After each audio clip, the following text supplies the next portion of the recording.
One day, the cook went into the kitchen to make some gingerbread. She took some flour and water, and treacle and ginger, and mixed them all well together, and she put in some more water to make it thin, and then some more flour to make it thick, and a little salt and some spice, and then she rolled it out into a beautiful, smooth, dark yellow dough. Then she took the square tins and cut out some square cakes for the little boys, and with some round tins she cut out some round cakes for the little girls, and then she said, "I'm going to make a little gingerbread man for little Bobby."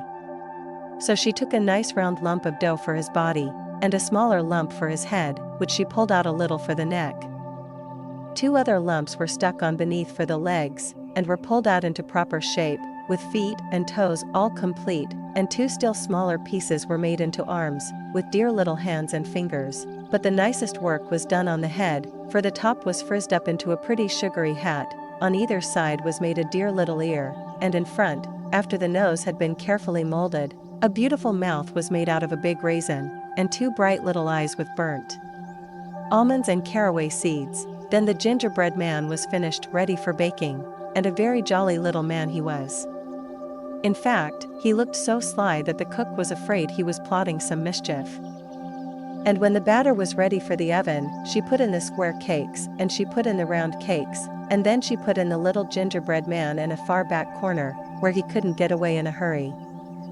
Then she went up to sweep the parlor, and she swept till the clock struck 12, when she dropped her broom in a hurry, and exclaiming, "Locks!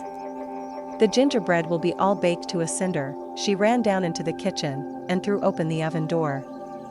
And the square cakes were all done, nice and hard and brown, and the round cakes were all done, nice and hard and brown, and the gingerbread man was all done too, nice and hard and brown, and he was standing up in his corner, with his little caraway seed eyes sparkling, and his raisin mouth bubbling over with mischief, while he waited for the oven door to be opened.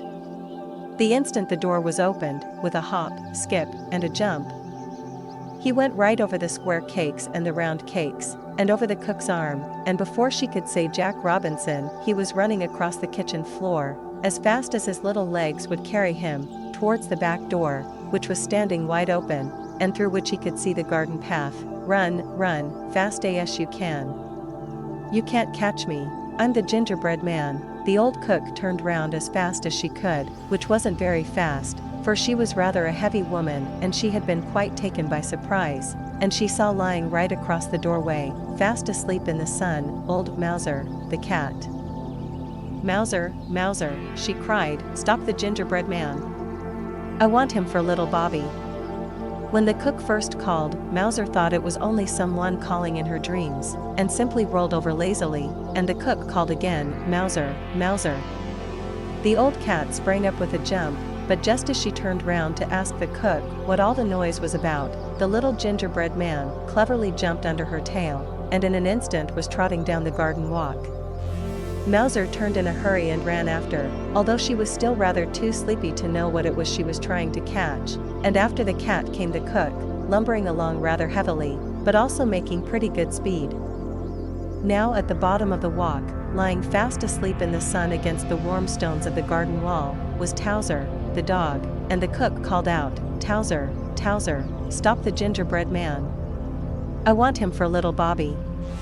And when Towser first heard her calling, he thought it was someone speaking in his dreams, and he only turned over on his side, with another snore, and then the cook called again, "Towser, Towser, stop him, stop him." Then the dog woke up in good earnest, and jumped up on his feet to see what it was that he should stop. But just as the dog jumped up, the little gingerbread man, who had been watching for the chance, quietly slipped between his legs, and climbed up on the top of the stone wall, so that Towser saw nothing but the cat running towards him down the walk, and behind the cat the cook, now quite out of breath. "Run, run, fast as you can. You can't catch me, I'm the gingerbread man." He thought at once that the cat must have stolen something, and that it was the cat the cook wanted him to stop. Now, if there was anything that Towser liked, it was going after the cat, and he jumped up the walk so fiercely that the poor cat did not have time to stop herself or to get out of his way, and they came together with a great fizzing, and barking, and meowing, and howling, and scratching, and biting, as if a couple of Catherine wheels had gone off in the wrong way and had got mixed up with one another. But the old cook had been running so hard that she was not able to stop herself any better than the cat had done.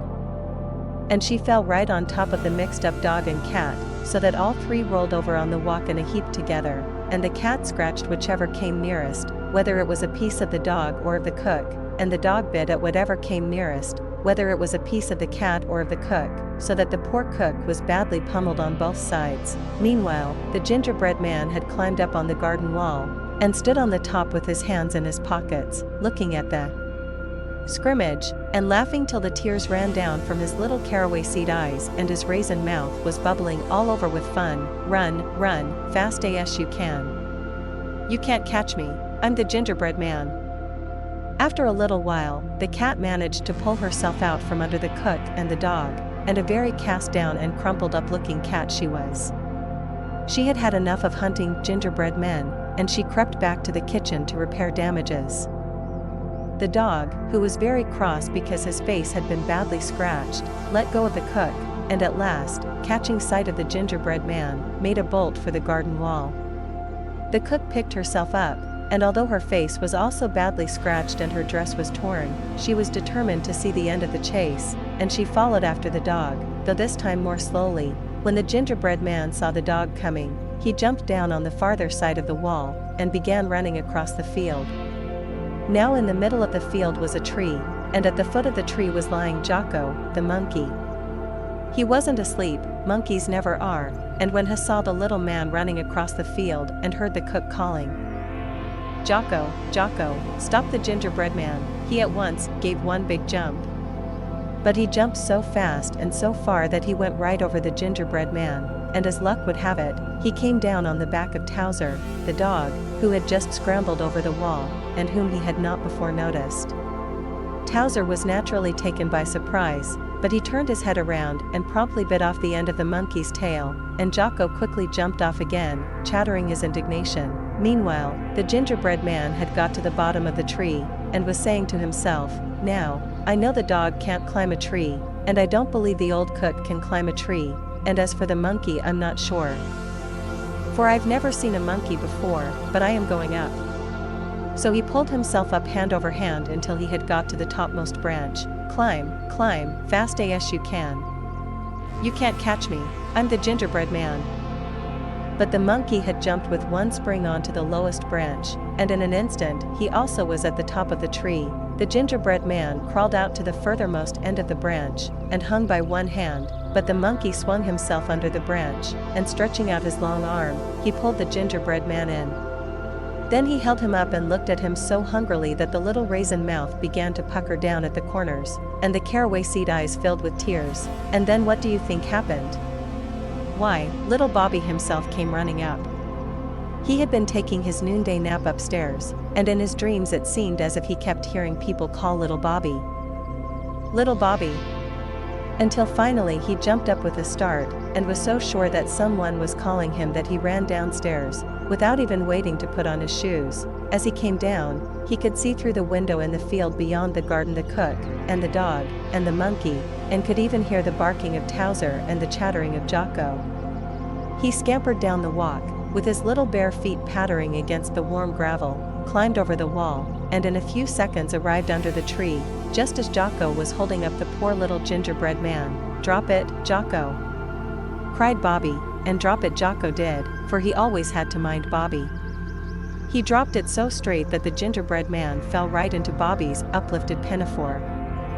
Then Bobby held him up and looked at him, and the little raisin mouth puckered down lower than ever, and the tears ran right out of the caraway seed eyes. But Bobby was too hungry to mind gingerbread tears, and he gave one big bite, and swallowed down both legs and a piece of the body. "Oh," said the gingerbread man, "I'm 1/3 gone."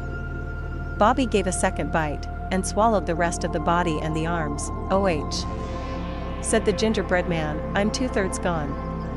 Bobby gave a third bite, and gulped down the head. "Oh," said the gingerbread man, "I'm all gone." And so he was, and that is the end of the story.